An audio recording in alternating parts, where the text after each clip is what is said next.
زندگی کے آدھے غم انسان دوسروں سے غلط توقعات وابستہ کر کے خریدتا ہے۔ جب لوگ لکھنا سیکھ جائیں گے تو مختصر لکھا کریں گے، اور جب بولنا سیکھ جائیں گے تو اکثر خاموش رہا کریں گے۔ وہ حقیقی امن اور بلوغت کا زمانہ ہوگا۔ رشتے احساس سے بنتے ہیں، اور رنگ، نسل اور چال دیکھ کر تو جانور خریدے جاتے ہیں۔ بعض اوقات آپ کو خاموش ہونا پڑتا ہے، کیونکہ آپ کے الفاظ یہ واضح نہیں کر پاتے کہ آپ کے اندر کیا چل رہا ہے۔ اکثر اوقات سچ کڑوا نہیں ہوتا، سچ بولنے کا انداز کڑوا ہوتا ہے۔ ہم سچ بولنے کے ساتھ ساتھ دراصل دوسرے کو ذلیل کر رہے ہوتے ہیں، اور توقع رکھتے ہیں کہ ہماری ذلیل کرنے کی حرکت کو صرف سچ ہی سمجھا جائے۔ میں نے زندگی میں کام کی صرف 5 باتیں سیکھی ہیں۔ نمبر 1، ماں کے سوا کوئی وفادار نہیں۔ نمبر 2، غریب کا کوئی دوست نہیں۔ نمبر 3، لوگ اچھی سیرت کو نہیں، اچھی صورت کو ترجیح دیتے ہیں۔ نمبر 4، عزت صرف پیسے کی ہے، انسان کی نہیں۔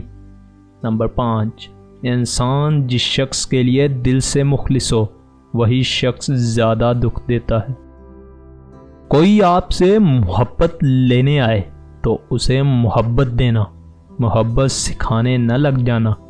محبت دینے میں محبت ہے، محبت سکھانے میں نہیں۔ ہم ننگے سر گھومنے والی لڑکی کو شرمندگی کا باعث سمجھتے ہیں، پر اس لڑکی کو دیکھنے والے لڑکے کو کچھ بھی نہیں کہتے۔ محبوب بلا وجہ ناراض ہونے لگے تو سمجھ جائیے وہ اداس ہے، اسے آپ کی محبت کی ضرورت ہے۔ لڑنے کی بجائے اسے خوب پیار دینا سمجھدار خاتون کی نشانی ہے۔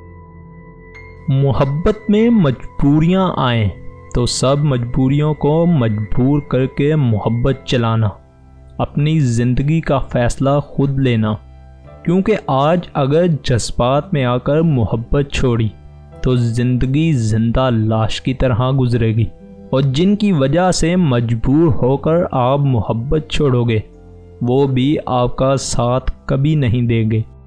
کچھ رہ جائے گا تو زندگی بھر کا پچھتاوا۔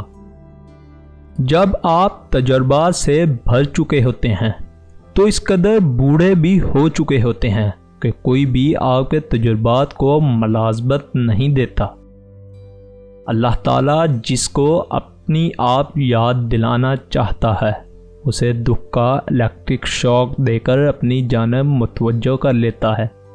دکھ کی بھٹی سے نکل کر انسان دوسرے کے لیے نرم پڑ جاتا ہے، پھر اس سے نیک اعمال خود بخود اور بخوشی سرزد ہونے لگتے ہیں۔